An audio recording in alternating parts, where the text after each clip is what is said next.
Bon FX, on est un peu à la maison dans notre 200 mètres carrés. Exactement. Grosse place pour justement aujourd'hui, on fête quasi 50 ans de Citroën hydraulique. C'est un peu la marque de fabrique de la marque au chevron. Hein. Absolument, depuis 1955, donc l'ADS qui est sortie, dont on fête ici les 70 ans, dans le cadre de Rétromobile. Et là, nous, on a décidé de prendre la suite, d'emboîter le pas de cette exposition pour fêter toutes les Citroën hydrauliques de 1970 à fin 2017, donc en gros 47 ans. Donc en gros, on commence avec la GS et on termine. Et on commence avec la GS et la SM, qui sont sortis quasiment en même temps. Et on termine avec la C52 dont la fabrication a cessé fin 2017. Alors justement, pour les gens qui ne connaissent pas ce système hydraulique, qu'est-ce que c'est? Pourquoi en fait ils ont fait ce choix-là, Citroën à l'époque? À l'époque, il y avait les suspensions, elles étaient essentiellement métalliques. Il y avait même beaucoup d'essuies rigides, des ressorts à lame, donc des choses qui n'étaient pas très confortables.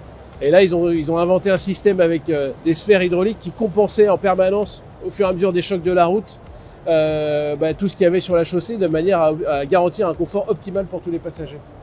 Alors, il y a des modèles hyper rares, donc qui sont aussi préservés par le patrimoine Citroën. On a la chance d'avoir toutes ces autos aussi, mais il y a aussi des particuliers.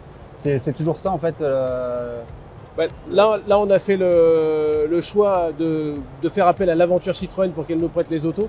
Donc, ce sont eux qui ont sourcé toutes les voitures, mais dans le lot, il y en a 5 qui appartiennent au musée, qui sont au conservateur, qui sont conservés dedans. Et puis 3 qui viennent de particuliers, mais qui ont été sourcés par l'aventure Citroën. Bon, pour moi, la GS, c'est déjà un petit peu trop vieux. C'est plus tellement Youngtimer, on est bien d'accord. Hein. On voit bien les chromes. Dès qu'une voiture a des chromes, etc., un look un peu 70, on sort un peu du cadre. Par contre, celle-ci, alors, tu vas nous donner tes coups de cœur juste après, mais moi, j'adore la Xantia Activa. Ça, c'était révolutionnaire. Et en fait, on dirait pas comme ça, mais combien de chevaux encore celle-ci? Celle-ci, elle faisait 194 chevaux. C'est un V6 3 litres, c'est le V6 ES qui est sous le capot. Et donc, c'était la première compacte Citroën à abriter un V6, puisque la précédente, c'était la BX, elle avait que des 4 cylindres. Et surtout, cette suspension Activa, elle est totalement révolutionnaire. C'est la voiture qui vire à plat. C'est celle dont on a dit qu'au test de l'élan, elle supplantait tous les supercars. Oui, d'ailleurs, Citroën, ils avaient fait à l'époque en fait, des vidéos où on voyait vraiment la voiture qui bougeait pas. Ça, c'était génial. Complètement à plat. Et l'autre aspect, par contre, c'est que les passagers mangent un peu, quoi. Parce qu'il y a toujours un fusible, et le fusible, quand la voiture bouge pas, c'est le passager. Alors, malgré que ça soit des Youngtimer, on a toujours le confort Citroën. Hein. Franchement, voilà, elles sont fermées. Citroën, mais... Effectivement. Et alors, en général, là, on a pris essentiellement des hauts de gamme. Donc, la Xantia Activa, c'était le haut de gamme de la gamme Xantia. La XM qui est là-bas, c'est une multimédia, c'est pareil. La CX, c'est une 25 GTI Turbo. Voilà, donc on a pris vraiment des voitures plutôt dans leur version de pointe. Il est temps pour toi de nous délivrer un petit peu tes coups de cœur de ce stand. Absolument. Et on se retrouve après? Eh bien, on y va. Donc cette année, dans le cadre des 70 ans de l'ADS qui sont célébrés ici à Rétromobile, on a décidé d'exposer 8 hydro-N pour prendre un peu la suite des 70 ans de l'ADS. On commence évidemment avec la SM et la GS qui sont sortis en 70, mais là on est un peu hors cadre Youngtimers, on les a mises juste pour faire le lien. Et ensuite on a toute une collection de Citroën à suspension hydraulique Youngtimers, à commencer par la BX qui est ici, un modèle de 1983, donc le premier millésime de commercialisation. Bleu Camargue, donc une couleur rarissime, elle appartient au musée, hein, à l'aventure Citroën. C'est une 16 RS, donc la finition intermédiaire. Alors c'était un peu désertique la finition intermédiaire, hein, pas d'appui-tête, pas de vitre électrique malgré tout. Et sous le capot, on a le moteur XU5 qui est en fait le même que celui de la 205 GTI, mais en version carbu et un peu moins affûté. Il fait 90 chevaux contre 105 sur la 205 GTI Elite 6 qui est sortie en mars 84. Voilà. À côté d'elle, on a la CX25 GTI Turbo 2. Donc la CX25 GTI Turbo 2, c'est un peu la locomotive de la gamme au milieu des années 80. Citroën a attendu plus de 10 ans après la commercialisation de la CX pour sortir ce modèle de pointe qui renoue à peu près avec les performances de la SM de 1970. Donc là, on a une voiture qui a un 4 cylindres de litre 5. Un peu une antiquité aussi, hein, parce que c'est un moteur qui est issu, c'est le bloc M qui est issu de la DS. Mais avec la greffe d'un turbo Garrett T3, on arrive à 168 chevaux, 223 km/h en pointe.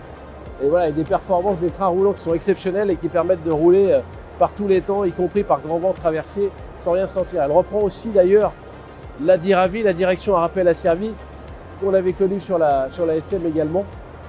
Et donc, ça veut dire qu'on peut pas, quand le moteur tourne, vous ne pouvez pas laisser les roues braquer, les roues reviennent au neutre automatiquement. La descendante de cette CX, on l'a juste à côté, c'est la XM V624. Alors là, c'est un modèle très très particulier parce que c'est sans doute la plus rare et la plus recherchée des collectionneurs. Il n'y a eu que 50 exemplaires de cette XM V624. C'est la version multimédia. Donc l'idée, c'était de proposer aux capitaines d'industrie, aux chefs d'entreprise, une voiture qui leur serve de second bureau. Donc on a tous les équipements à l'intérieur qui permettent de travailler. À la fin des années 90, c'était quand même un truc super rare, il ne faut pas se mentir. Donc on va ouvrir les portes parce que ça vaut quand même le détour. Donc évidemment, on a un GPS avant l'heure, hein, puisque à la fin des années 90, il n'y avait pas beaucoup de modèles. Il y avait quelques Françaises qui avaient un GPS, un route planeur. Et ensuite, on a tout un système informatique embarqué qui a été développé par Capgemini. On le voit ici, là. Avec l'écran derrière, normalement, il y a un clavier qui vient se greffer. On voit au pied aussi de la console centrale qu'il y a des prises. Donc c'est des prises à l'ancienne, on n'est plus du tout, c'est plus du tout compatible avec rien. Et le clou du spectacle, c'est dans le coffre que ça se passe. Qui est un peu encombré, mais il est aussi encombré par ça. C'est une tour en fait d'ordinateur avec un disque dur, alors qui est sans doute 50 fois moins puissant que le dernier des iPhones. Mais c'est comme ça que chez Citroën, on imaginait le futur d'un capitaine d'industrie ou d'un chef d'entreprise qui ferait de sa voiture le deuxième bureau. On retrouve aussi une spécificité Citroën sur ces XM, c'est la 13e vitre qui était réservée aux versions haut de gamme et qui, vous l'avez bien compris, hein, on comprend bien ici à quoi ça sert. Elle permet d'isoler en fait l'habitacle du coffre de manière à ce que le PDG derrière n'ait pas son brushing qui se barre. Voilà. Après la XM, l'autre voiture, sa descendante, elle est de l'autre côté, c'est la Citroën C6 qui a été traînée par Chirac, donc ça a fait quand même beaucoup de bien à son pédigré. Et là c'est pareil, donc là on a une très très grande berline, c'est la berline à la française, donc on est sûr que c'est une Citroën, ça peut être rien d'autre. C'est une voiture qui fait pratiquement 5 mètres de long et l'habitacle, c'est une pure merveille. Ça n'a rien à voir avec une BMW ou une Mercedes de la même époque. Je vous laisse admirer.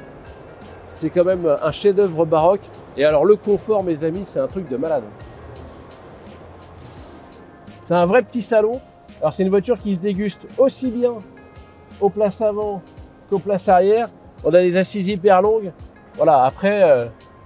on peut être que dans une Citroën dans cette voiture, ça peut pas être une autre voiture, c'est forcément une Citroën avec toutes les bizarreries qui vont avec. Et ensuite, et pour terminer, on a cette C5 donc qui est la dernière Citroën hydraulique de l'histoire. Alors il faut savoir que dans la gamme à l'époque, vous pouviez avoir une C5 en suspension métallique, donc classique, et vous pouviez aussi avoir une C5 avec la suspension hydraulique, comme ici. Donc là c'est une version V6 essence. Qui est un ancien véhicule de direction de chez Citroën. Et donc voilà, en fin 2017, Citroën a décidé d'arrêter de commercialiser la suspension hydraulique, donc plus de sphères, plus de fuite de LHM. On repasse à la suspension métallique classique, comme sur toutes les autres voitures de la production. Je sais pas vous, mais en tout cas, ça m'a donné envie d'essayer toutes ces Citroën FX. Ah oui, vraiment? Oui, exactement. Oui. Figure-toi, Nicolas, que la CX-25 GTI Turbo 2 qu'on a derrière nous, alors c'était pas la même, mais c'est le même modèle, on est allé l'essayer à la montagne.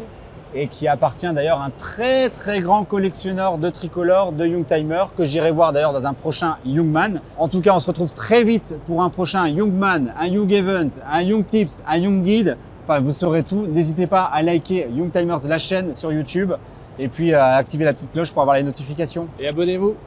Ciao. À bientôt.